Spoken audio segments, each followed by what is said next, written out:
अब क्या आप स्टार्ट करो बच्चे बताइए आप बेटे को क्या चीज़ बनाइए आप बोलो से उन्हें दे कैसे चलती है जैसे हमको कंप्यूटर अटल डिग्री में आपका नाम सुना आप कौन सा स्कूल से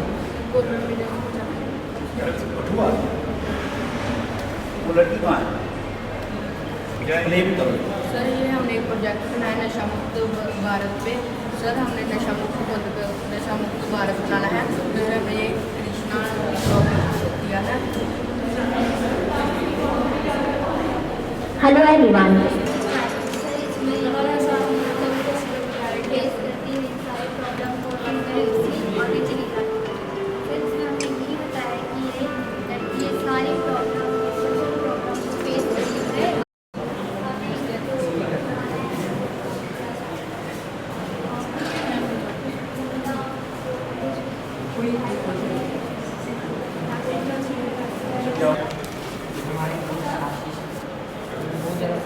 के अलर्ट के लिए हमने एक चश्मा बनाया है जिसके ऊपर सर हमने पहले लाइट सेंसर यूज़ किया है। लाइट सेंसर सर अगर जब वो फ़ोन यूज़ करेगा तो उसके ऊपर लाइट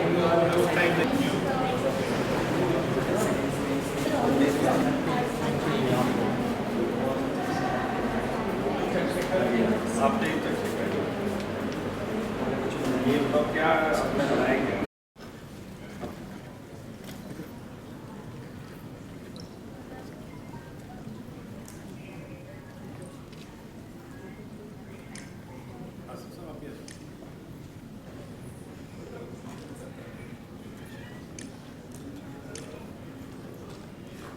की पूरी थीसिस जो है दोबारा से टाइप होती थी और फिर जैसे पहले मैनुअल टाइपराइटर होते थे जब पूरी की पूरी थीसिस दोबारा से टाइप करनी पड़ती थी और दफ़ा जब टाइप करवाना पड़ा मेरे को पूरे का पूरा फिर से और अल्टीमेटली मैं एक दिन अपने गाइड के पास गया जो हमारे एडवाइजर फ्रस्ट्रेशन का लेवल देखो आज मैं वही चीज़ें जब देखता हूँ तो देखता हूँ कि कितना आसान हो गया ये तो बड़ा आसान हो गया। रेलवे की टिकट लेने जाना होता था कि नहीं जी इस फलाने के डब्बे में जो है आपके लिए जगह नहीं है, इस फलाने ट्रेन में जगह नहीं है।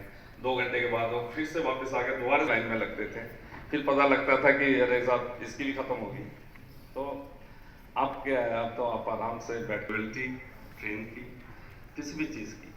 तो ये सारी चीज़ें जो ट्रांजिशन है मुझे यकीन है कि जो हमारे बच्चों ने किए होंगे कोडिंग तो गो टू फलाना एंड देन लूप ये वो सब हमने भी काफ़ी किया हुआ है। सो ये चीज़ आज तो सब बच्चे जो है वो मोबाइल एक्सेस करते हैं तो इट्स वेरी बेटर एप्लीकेशन के जिससे आप जस्ट आप उसको अपने मोबाइल वहाँ पे बच्चे हैं उनको ये चीज़ बताएं और ताकि ये चीज़ जो है जितना इसको पॉपुलराइज करेंगे उतना बच्चों के लिए पढ़ना जो है वो आसान होगा।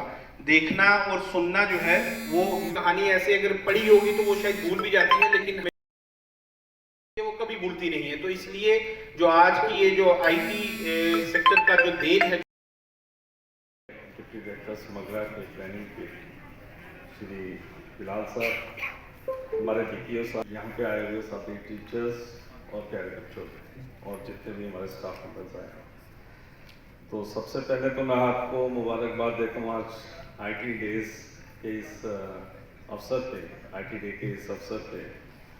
और जब आप स्कूल में आपने दाखिला लिया होगा यहाँ आपने शुरू की होगी अपनी पढ़ाई तो आपने मोबाइल और कंप्यूटर्स देखेंगे और ये आपके लिए बहुत एक मामूली सी बात है, एक सामान्य जिसे बोलते हैं कॉमन बात है। मैं उस जनरेशन से हूँ जिन्होंने इसकी पूरी डेवलपमेंट देखी है। कंप्यूटर कहाँ से आए, कैसे आए, आईटी का कैसे रोल बड़ा समाज में, तो हमारी जनरेशन ने ये सारा कुछ देखा है। मैंने जब अर्ली 80s में एडमिशन लिया था पंतनगर यूनिवर्सिटी में तो एक बहुत बड़ा कमरा था जिसमें बड़ी बड़ी सी मशीनें लगी थी और कहा जाता था कि इसमें कंप्यूटर है, जूते बाहर खोले जाते थे और पंचिंग मशीन होती थी उसमें कार्ड्स डाले जाते थे और कहा जाता था कि अगर आपको कुछ डाटा एनालिसिस करना है तो कार्ड लेके जाना पड़ता था और वो पंचिंग मशीन से हम कंप्यूटिंग करते थे।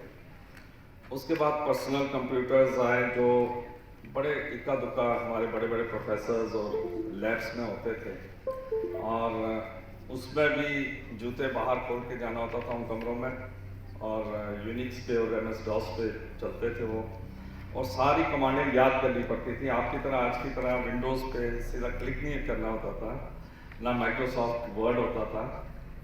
उन दिनों सारी कमांडें याद करनी पड़ती थी। अगर एडिट करना है तो कौन सी कमांड लगेगी, रूट में जाना है तो कौन सी कमांड लगेगी, ये सब देखना पड़ता था। और उसके बाद धीरे धीरे करके फिर 90s में इंटरनेट भी आया, और इंटरनेट जब आया तो हम बड़े खुश हुए कि अब तो हम कहीं की भी इंफॉर्मेशन जो है वो देख सकते हैं।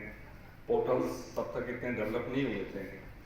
और उसके बाद उन दिनों फ्लॉपी सिस्टम होता था, हमने अपनी थीसिस टाइप करानी होती थी। मैं थीसिस के बारे में बताता हूँ। जब हमने अपनी